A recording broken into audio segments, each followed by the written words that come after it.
A epístola de Tiago, né? E iniciamos a epístola de Pedro. E eu vou começar fazendo uma rápida recapitulação aqui no livro de Pedro, tá? Na epístola de Pedro. Só apostila página 23, irmãos.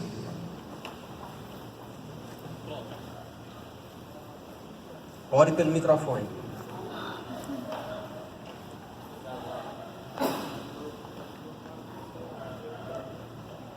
Amém? Estamos 15 minutinhos atrasados, mas foi o tempo de chegar mais algumas pessoas. Página 23, e aqui eu vou dar um recado. No final da aula eu vou apenas reafirmar, tá?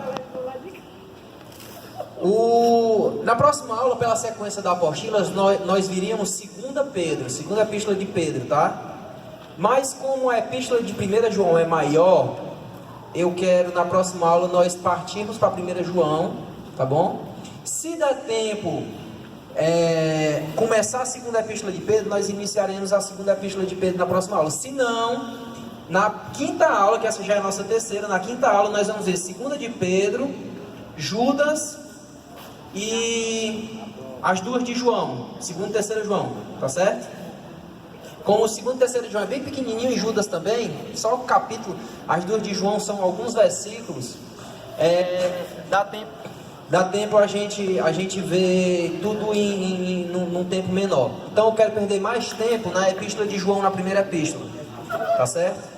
Então abre a sua apostila na página 23 e sua Bíblia em 1 Pedro, capítulo 1, versículo 1.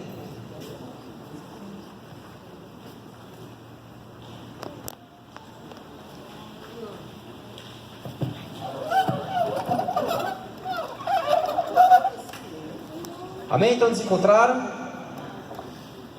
Amém? 1 Pedro diz assim, tá pequeno, né? Tem medo de mexer e desligar.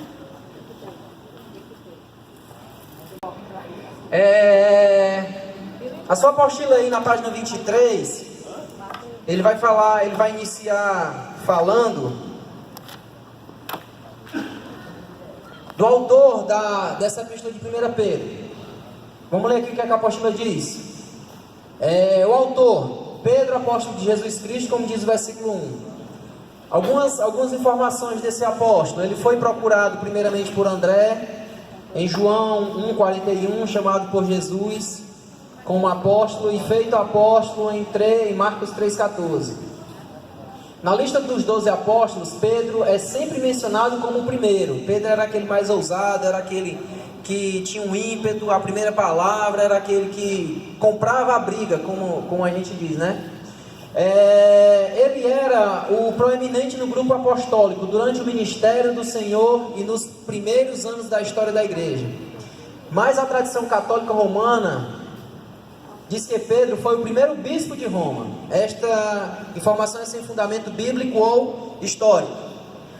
De que forma a gente pode afirmar que o autor dessa epístola é Pedro? O primeiro versículo da sua epístola já confirma isso. A gente chama isso de evidência interna, como eu falei na aula passada. Pedro, apóstolo de Jesus Cristo, aos estrangeiros dispersos no Ponto, na Galácia, Capadócia, Ásia e Bitínia. Então Pedro aqui ele já está afirmando que essa escritura, que esse escrito, essa epístola, essa carta é de autoria dele. Essa evidência interna já está no próprio texto. E esse escrito, ele foi direcionado a quem? Quem eram os leitores? Aos forasteiros, eleitos segundo, versículo 2, aos eleitos, segundo a presciência de Deus Pai, em santificação do Espírito Santo, para a obediência e a aspersão do sangue de Jesus Cristo. Graça e paz nos sejam multiplicadas. A aula passada eu lembro que nós demos muita ênfase nesse versículo 1 e versículo 2. Por quê? Pedro aqui ele se afirma como apóstolo, não é uma nomenclatura, não é um título, melhor dizendo, que ele mesmo outorga para si, mas o próprio Senhor Jesus o chama para o seguir e o constitui apóstolo, tá? E ele escreve dispersos, aos estrangeiros. Todas as pessoas, todos os judeus que não moravam na Palestina, na Judéia, em Jerusalém, eles eram chamados de dispersos, de estrangeiros. As pessoas que não residiam na sua terra, na sua pátria madre, eles eram chamados de estrangeiros e dispersos. Então são a essas pessoas que Pedro escreve a sua carta. Lembrando que nesse momento aqui, desse escrito, a igreja está passando por grande tribulação e o que? Perseguição. As pessoas elas saíram da sua pátria, da sua terra, não porque assim quiseram. Elas saíram da sua pátria porque o império começa a não aceitar e não entender as doutrinas e os ensinamentos cristãos. O cristianismo que outrora iniciou-se no meio do judaísmo, agora cresceu, alcançou os gentios que já não eram também judeus, e agora tinha uma proporção muito grande. Pessoas de todas as etnias, de todas as regiões se converteram ao cristianismo. E essas pessoas, elas defendiam a sua fé de uma forma muito evidente, de uma forma muito convicta, a ponto de perderem a sua própria vida, de dar a sua própria vida em defesa da fé. Essas pessoas, o Império Romano, como nós já falamos aqui, quando eles exigiam louvor e honra ao imperador, esse cristão não aceitava. Dizia que para ele, Senhor, Deus, somente a um Deus era dado todo louvor e toda adoração. Então alguns imperadores, como nós vimos nas aulas passadas, como Nero, passam a não aceitar e passam a perseguir os cristãos. Então uma perseguição que inicialmente era dada e feita apenas pelos judeus, o império começa a restringir, começa a perseguir aquele povo, começa a cessear, começa a tirar a liberdade daquele povo. O que é que essas pessoas fazem? Elas saem da região onde elas moram e se espalham no mundo. Agora tem uma coisa, pessoal, cada cristão desse que sai da sua terra, sai de onde eles residiam e vão para outros locais, o império achava que estava conseguindo, de certa forma, coibir e estancar o crescimento do cristianismo, mas pelo contrário. Foi o momento que o cristianismo mais cresceu. Por quê? Passam a aparecer pessoas menos conhecidas. Nós tínhamos em evidência Pedro, Paulo, nós tínhamos João, nós tínhamos Mateus, nós tínhamos Tadeu, Lucas, pessoas de evidência. Mas tinham alguns anônimos, que mesmo assim, mesmo com o nome deles sem constar na história, fizeram total diferença para o cristianismo. Porque eram pessoas sem expressão, eram pessoas que talvez os pais da igreja não lembraram dos seus nomes. Mas essas pessoas onde chegaram com a convicção do que o cristianismo fez por eles, da situação que eles se encontravam de condenação, e passaram a levar consigo a sua fé, proclamando as boas novas do evangelho onde eles chegavam. Então essas pessoas, esses estrangeiros, esses leitores, eles passavam por isso. Assim como Pedro, assim como Paulo foram martirizados, muitas dessas pessoas, pessoal, foram também martirizadas. Pessoas que os livros, as pessoas que o registro histórico não conhecem os seus nomes, mas o nome dela está gravado no livro da vida. Então isso fica um desafio para eu e você.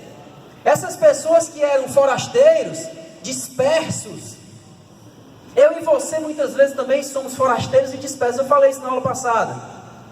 Porque muitas vezes nós somos colocados dentro de uma caixinha e somos perseguidos por causa da fé que nós defendemos. Mas assim como essas pessoas, muitas vezes anônimas, que aqui não diz, só diz a região que eles estavam. Esses anônimos que estavam lá no Ponto, na Galácia, na Capadócia, essas pessoas levavam consigo a fé genuína do Evangelho dentro delas. Foram cesseadas de liberdade, assim como eu e você somos. Nós tivemos no final do ano um processo eleitoral, e esse processo eleitoral, ele foi caracterizado por briga não vou dizer nem brigas, mas atritos, pensamentos contrários em temas muito polêmicos. Onde ficou polarizada a coisa, conservadores e progressistas. Onde os temas eram aborto, era liberação de droga, era casamento do mesmo sexo, ideologia de gênero. E as pessoas ficaram polarizadas. E o interessante é que se você se mostra conservador nesses momentos, você é sim perseguido. Você é sim taxado como, como é que eles dizem? Com preconceito. São chamados de preconceituosos, retrógrados, quadrados. Como se tivéssemos até menos inteligência do que eles, a mente mais fechada para o mundo. Isso é ser perseguido, isso é ser forasteiro nesse mundo. Então as palavras de Pedro é para esse povo, que lembra a eles que estão dispersos, que eles foram eleitos segundo a presciência do Deus Pai. Pedro começa alegrando aquele povo, lembrando da eleição, lembrando de que antes que houvesse a existência do mundo, antes que fosse criado qualquer coisa desse mundo que nós vivemos, dessa atmosfera que nós vivemos, nós fomos eleitos em Deus. O Senhor Deus nos elegeu segundo a sua presciência, nos santificou em espírito para a obediência e aspersão do sangue de Jesus Cristo. Nós vemos aqui a Trindade, pessoal, nesse versículo 2, em harmonia, trabalhando pela salvação dos seus, por aqueles que o Senhor amou, que na verdade Ele amou todos, mas aqui quando nós vemos presciência, nós vemos que Deus, Ele planeja o plano da salvação, Jesus vem e executa esse plano da salvação, e o Espírito Santo sela aqueles que dizem sim, e a presciência de Deus fica onde? Por Ele conhecer aqueles que diriam sim. Na aula passada eu disse que nós não iríamos entrar no contexto da presciência, que aqui a gente levaríamos a aula toda para falar disso, mas não vamos entrar nisso porque não cabe, aí a gente iria para longe do assunto. Mas o pensamento e a visão que nós temos é exatamente essa. Deus conhece aqueles que diriam sim a aceitar esse plano da salvação, mas nós devemos nos apegar aqui o que? Somos eleitos. O Senhor nos amou, Ele mandou o Senhor Jesus para morrer por nós. O Espírito Santo, como a terceira pessoa da Trindade, vem e nos sela. Então Pedro aqui já começa com o aspecto de trazer um refrigério para aqueles leitores. Esses são os eleitos, consagrados, separados. Nós vimos que a eleição, ela requer uma responsabilidade. E nós vamos ver que esse é até um dos temas que vocês fiquem atentos, porque é um tema central, é um tema geral. Nós vamos ver quase em todos os capítulos Pedro falando a respeito desse tema aqui. É um tema que pode cair em prova. É um tema que, quando nós falarmos em 1 Pedro, você tem que dominar. Rapaz, qual é o contexto de 1 Pedro? Santidade e sofrimento. As pessoas sofriam, as pessoas eram perseguidas, e Pedro está lá para quê? Consolar, confortar. Pedro está lá para lembrar que, como eleitos, essas pessoas precisavam o quê? Tinham a responsabilidade de ser o quê? Santas. Vamos ver aqui o que é que diz o sentido de santidade. Qual é esse sentido? Página 24. Os cristãos entre os judeus eram sempre perseguidos pelos seus patrícios. Além disso, o Império Romano começou desde o ano 63, mais ou menos, a oprimir severamente os cristãos, e Pedro escreveu para animá-los. Ele mostra que a divina graça sustentará os cristãos em meio ao sofrimento, e que a santidade deve caracterizá-los em todas as circunstâncias. Olha o que é o versículo 3. Bendito seja o Deus e Pai do nosso Senhor Jesus Cristo, que segundo a sua grande misericórdia nos gerou de novo para uma viva esperança pela ressurreição de Jesus Cristo dentre os mortos. Versículo 4. Para uma herança incorruptível, incontaminável, e que se não pode murchar, guardada nos céus para vós, que mediante a fé estáis guardados na virtude de Deus, para a salvação já prestes a se revelar no último tempo. Olha a responsabilidade dessas pessoas que são eleitas. Pedro começa exaltando, bendizendo, louvando o nome do nosso Pai, do nome do Senhor, o nome de Deus. E diz que por o seu grande amor e segundo a sua grande misericórdia, nos gerou de novo.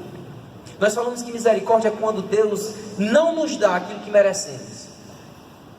Nós merecemos a justiça de Deus. Nós vamos ver daqui a pouco que se nós temos Deus por Pai, por adoção, nós devemos viver de forma irrepreensível. E Deus, acima de qualquer coisa, Ele é juiz. E o que é que nós esperamos de um juiz? O que é que nós esperamos do juízo de um juiz? Integridade, imparcialidade. E Deus, Ele é pleno, Ele é um juiz justo. E sobre nossas vidas deveria ser derramada a justiça de Deus.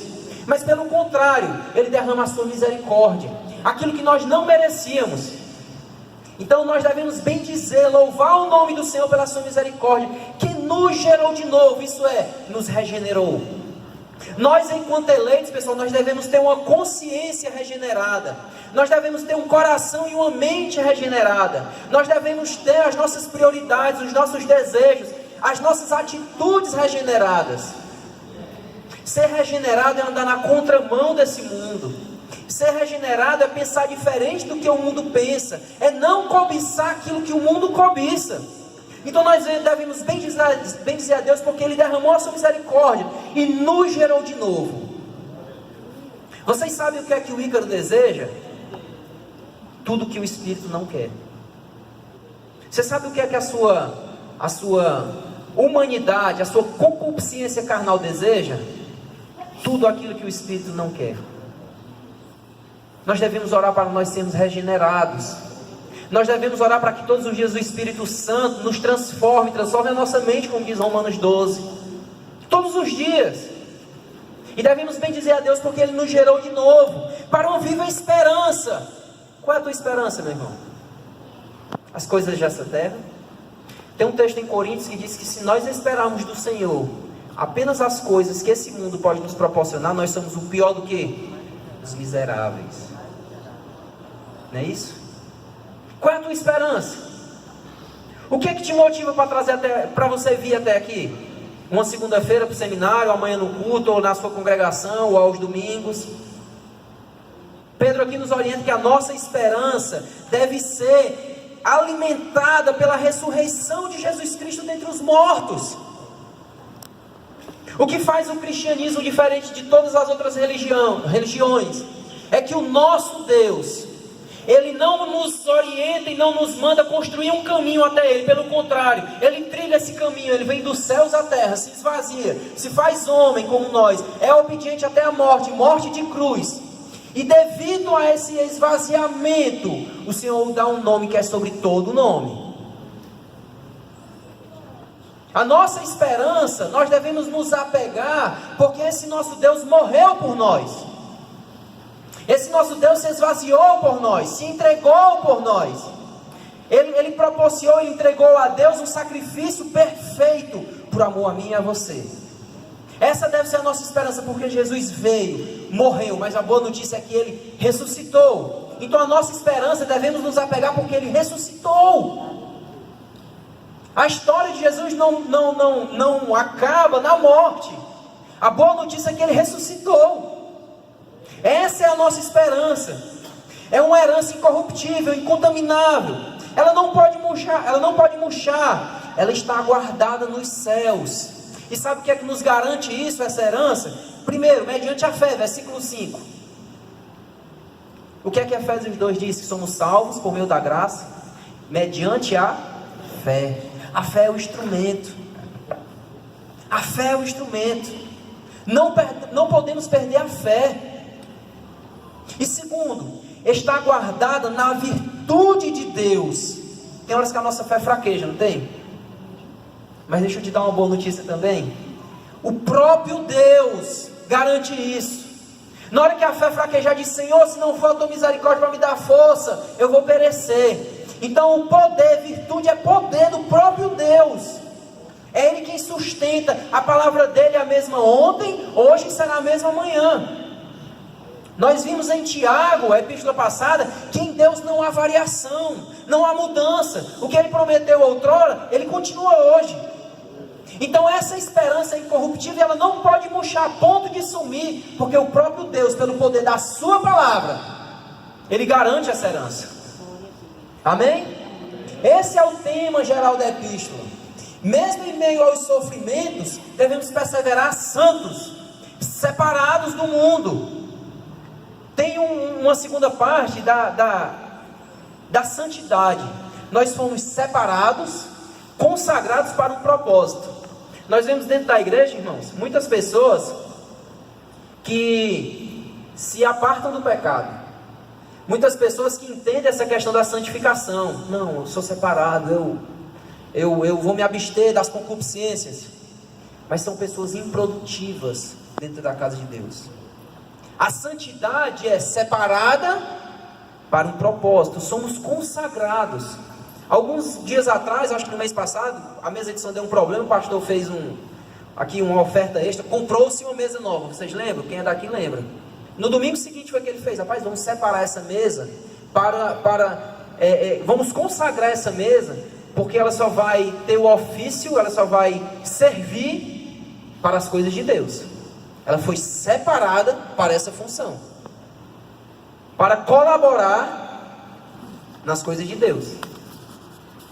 Nós também, enquanto santos, nós somos separados do mundo, mas consagrados para também frutificar, separados para frutificar. Então, irmão, essa segunda parte é tão importante quanto a primeira. Temos que ser colaboradores do reino. Não podemos esquecer disso. Vamos continuar aqui no capítulo 1. Porque quando Pedro, ele dá graças a Deus, ele mostra, ele amplia o entendimento dos seus leitores sobre a grandiosa salvação. Pedro, ele vai agora, a partir do versículo 5, a partir do versículo 6, lembrar o crente dessa alegria da salvação. O que é que essa alegria da salvação deve proporcionar? Me ajudem aí, que página eu estou? Página 24, né, ainda? Página 24, versículo 6 diz o seguinte, olha: em que vós grandemente vos alegrais, ainda que agora importa, sendo necessário que estejais um pouco contristados com várias tentações, para que a prova da vossa fé, muito mais preciosa do que ouro que perece e é provada pelo fogo, se ache em louvor e honra e glória na revelação de Jesus Cristo, ao qual, não havendo visto, o amais, no qual, não o vendo agora, mas crendo, vos alegrais com gozo inefável e glorioso, alcançando o fim da vossa fé, a salvação da alma. Pedro aqui, ele diz agora o seguinte, olha, essa salvação que alcançou a vocês, ela deve produzir algo. E sabe o que ela deve produzir? Alegria. Mesmo que, como diz o versículo 6, agora por um pouco de tempo, seja necessário vocês estarem contristados, isso é, sofrendo, padecendo várias tentações. Irmãos, se tem uma coisa que nós não podemos esquecer, é que apesar das circunstâncias, o nosso espírito tem que ter um gozo de eterna alegria. Não é fácil. Muitas vezes as adversidades da vida querem roubar isso do nosso estágio, do nosso estado de alegria. Mas nós não podemos, devemos saber, primeiro, que essas tentações, elas são passageiras, ainda por um pouco, isso é, por um tempo. São necessárias. Sabe para quê? Muitas vezes essas provações, essas perseguições, como o Tiago diz, elas são didáticas. Elas estão para nos ensinar. Elas vêm para nos aperfeiçoar. Então, quando nós estivermos passando por essas perseguições, nós devemos saber que elas são necessárias, como diz o versículo 6. Por quê? Porque elas vão passar. Quando a gente está no meio da prova, parece que nunca vai passar, né? A prova, o momento da prova é um momento de turbulência, é um momento de sofrimento. Mas saiba de uma coisa, meu irmão, você está sendo aperfeiçoado. Saiba de uma coisa, há um fim proveitoso. Essas várias tentações, que não existe uma fórmula de provação que nós passemos. Algumas pessoas estão sendo provadas na perca de um ente familiar querido. Outras pessoas estão sendo provadas por um aspecto financeiro mais apertado. Outras pessoas estão sendo provadas porque simplesmente se disseram cristãs e não querem entrar na corrupção lá do seu trabalho. Rapaz, nisso daqui eu não entro. E aí você está recebendo aquele gelo do pessoal lá do seu trabalho, da repartição, ou da sua família. porque você não se propõe a fazer a mesma coisa que eles estão propondo a você, mas é passageiro. Essas provações, elas são passageiras, elas têm um tempo, elas vão passar porque elas são necessárias. Elas vêm, como diz no versículo 7, para provar a nossa fé, que é muito mais preciosa do que ouro que perece e é provada no fogo. Pedro aqui, ele faz agora uma metáfora, ele prova a nossa fé com um metal precioso. Todos nós já ouvimos essa metáfora, que quando o ourives, quando a pessoa que trabalha com ouro, ela quer trabalhar o seu ouro e deixá-lo ainda mais puro, ainda mais precioso, o que é que ele faz? Coloca no fogo. Você sabe o que é que acontece com o ouro quando ele é colocado em altas temperaturas no fogo? As suas impurezas saem. Ele é refinado. Nós devemos entender que em meio a essas tribulações, em meio a esse fogo que nós passamos, está muito alto, tá, pessoal? Em meio a esse fogo, nós estamos sendo refinados. Há um fim proveitoso. É para nós sermos refinados, sabendo que é para provar a nossa fé, que é muito mais preciosa do que isso que nós estamos perdendo, porque às vezes tem algumas coisas que em meio às provações, nós sentimos que perdemos, e essas coisas às vezes a gente sente falta, mas a nossa fé é muito mais preciosa do que isso. Isso que está sendo desvencilhado da nossa vida, é porque tem que sair mesmo. Em meio à prova, em meio a esse fogo, onde nós somos refinados, você sabe o que é que acontece no final? Tudo é para louvor e glória do nosso Senhor Jesus Cristo. Ao passar essa tormenta, Pedro está dizendo: olha, vocês vão lembrar quem foi que deu a mão, quem foi que levou vocês no colo, quem foi que deu força para sustentar. Porque como nós vimos em Tiago, para toda provação há um escape, para toda provação há um refrigério, e quem dá esse refrigério é o Senhor Jesus. Então quando nós estamos passando, nós estamos sendo apurados, aperfeiçoados como ouro no fogo. E Pedro nos orienta a que nós venhamos nos alegrar. Você sabe qual é os próximos conselhos no versículo 8 que Pedro dá, quando vierem as provações? É que lembremos do Senhor, que mesmo que nós não tenhamos visto, nós devemos amar. É engraçado como é interessante essa questão, porque parece que quanto mais o parafuso aperta, a gente se apega mais ao Senhor. Vai refinando de tal forma que nós vamos vendo o que realmente importa. Quando nós estamos passando em momentos difíceis, nós realmente descobrimos a quem nós devemos nos apegar, a quem nós devemos amar, mesmo que seja uma pessoa que nós não vimos, como o Senhor. Quem aqui viu o Senhor? Nós não vimos, mas nesses momentos de dificuldade e adversidade, nós nos apegamos ainda mais a Ele, nós confiamos ainda mais a Ele, mesmo não tendo visto, porque essa geração aqui, pessoal, é uma geração que não viu o Senhor, é uma geração que criou fé pelo ouvir, assim como nós. E nós ouvimos e passamos por essas provações, por essas tormentas, temos a nossa fé apurada, assim como o ouro é provado no fogo, e nós passamos, em vez de negar o Senhor, pelo contrário, nós corremos ainda mais para os seus pés, mesmo sem ter visto, mesmo não o vendo agora, mas nós cremos com grande gozo, inefável e glorioso. Então, se está difícil, meu irmão, se apega mais a Jesus. O que Pedro está dizendo é isso. Se o parafuso está apertando, se o fogo parece que vai te consumir, vai não. Ele está te aperfeiçoando, assim como o fogo, como o ouro é refinado, tu está sendo refinado também. Pedro está dizendo: olha, essa salvação que eu iniciei a minha epístola falando, ela deve gerar em vocês alegria, mesmo com as perseguições. É bom que seja provada pelas tribulações, para que nós sejamos fortificados. As provações, elas vêm para isso. Alegremos-nos nele, mesmo por enquanto invisível, pois o amamos e pela fé consideramos como já recebida e possuída a nossa salvação. Devemos o amar, devemos o honrar, apesar das adversidades. Porque nós devemos lembrar o que foi feito lá atrás na cruz do Calvário.